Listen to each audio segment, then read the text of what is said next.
Thanks very much for staying with us. Time now for Eye on Africa with me, Georgia Calvin-Smith. Tonight, Gambia's new president is hopeful for a new phase in his country's history. Crowds throng the streets on Adama Barrow's return from Senegal for the first time since his inauguration and the end of a political crisis.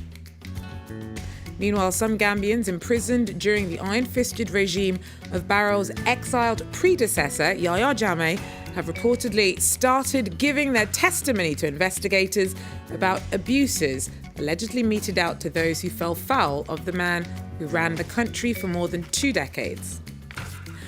And health activists are trying to push for more to be done to bring help to sufferers of leprosy. It can devastate lives, but is curable. We take a look at the situation in Benin, where about 150 to 200 new cases are recorded every year. I think the bad part is finished now, said Gambia's new president as he returned home and marked the country's first ever democratic transfer of power. Adama Barrow is back from Senegal almost 2 months after his electoral victory triggered a political crisis. His predecessor, Yahya Jammeh, has gone into exile. He ruled for over 2 decades, and many Gambians are keen for him to be held to account for allegedly persecuting and killing his opponents. The scrutiny may have already begun of Jammeh's regime. One of his former top aides, ex-Interior Minister Usman Sonko, is under investigation for crimes against humanity and been arrested in Switzerland. Meanwhile, Gambians are excited about a new era back home. Katerina Hoyer is in Banjul. Gambians are hoping a lot from the new president, and the task ahead for Mr. Barrow it's quite a long list he has to do.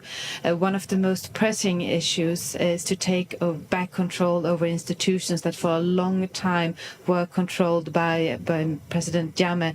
One of the most pressing issues might be security sector reforms.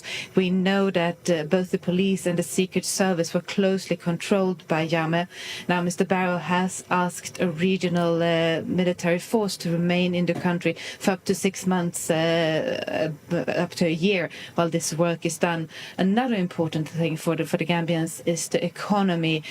Gambia is one of the poorest countries in the world. Every year, thousands of young men leave the country hoping to make it to Europe in search of a better life and the future. We know that the political crisis has already affected one of the main income sources for the Gambia, namely the tourism, with the hotels having to lay off staff.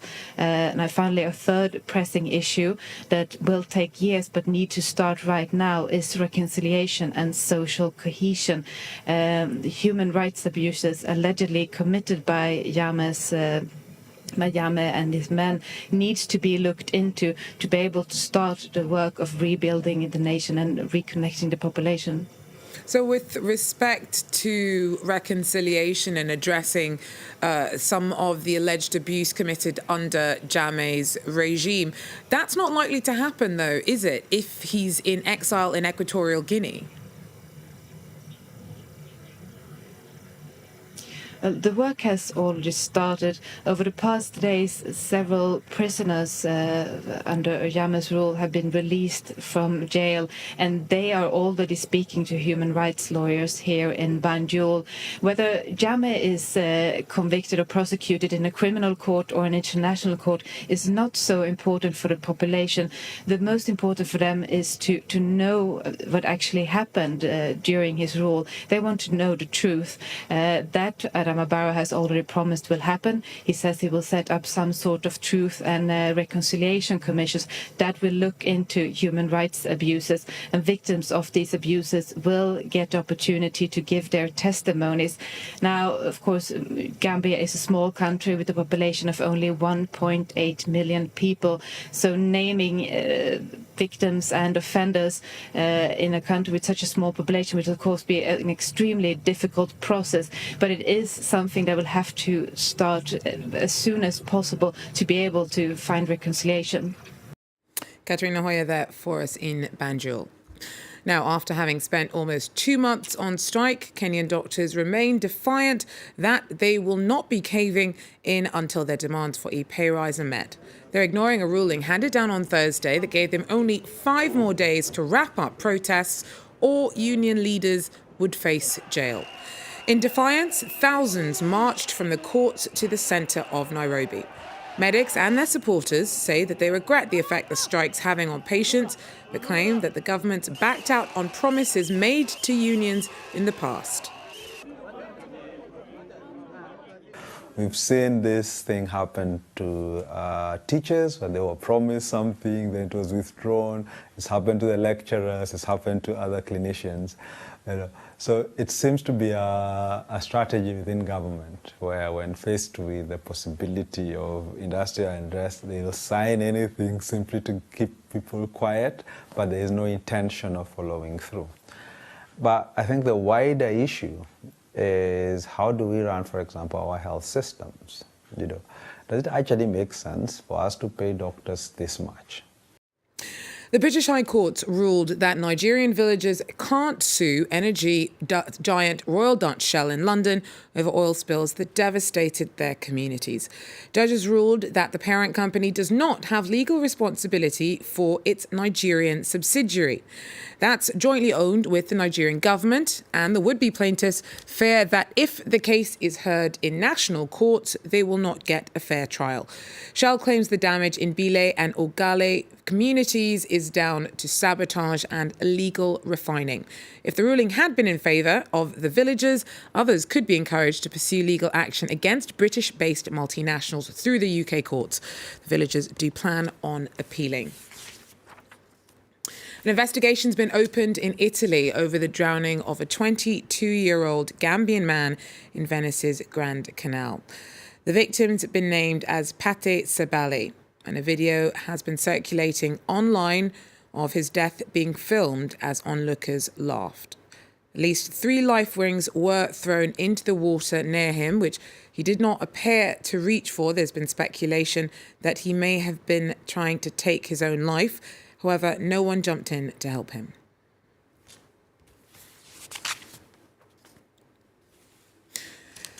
Health activists are trying to push for more to be done to bring help to sufferers of leprosy. Now, it can devastate lives, but it is curable. In Benin, about 150 to 200 new cases are recorded every year. We meet one man who's had a good outcome after treatment. Oladele isn't like the other barbers in Pobe in eastern Benin. He was diagnosed with leprosy 10 years ago, but he's now cured. The only sign he once had the illness are his bent fingers. Thanks to rehabilitation, he handles the scissors and clippers without any problem.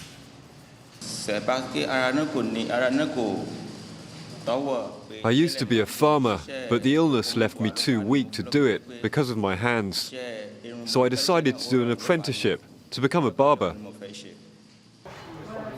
Leprosy is commonly thought of as a medieval disease, but it's still around. In Benin, there are between 150 and 200 new cases every year, among 200,000 recorded globally. The illness affects the skin and nerves, causing irreparable damage to the hands, feet and eyes. Pascal has had leprosy for 20 years. He was diagnosed too late and risks serious infection with every injury.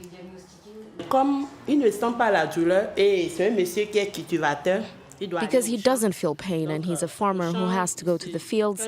When he gets pricked by sharp objects in the field, he doesn't feel it, so the wound returns. He has to go to hospital for treatment.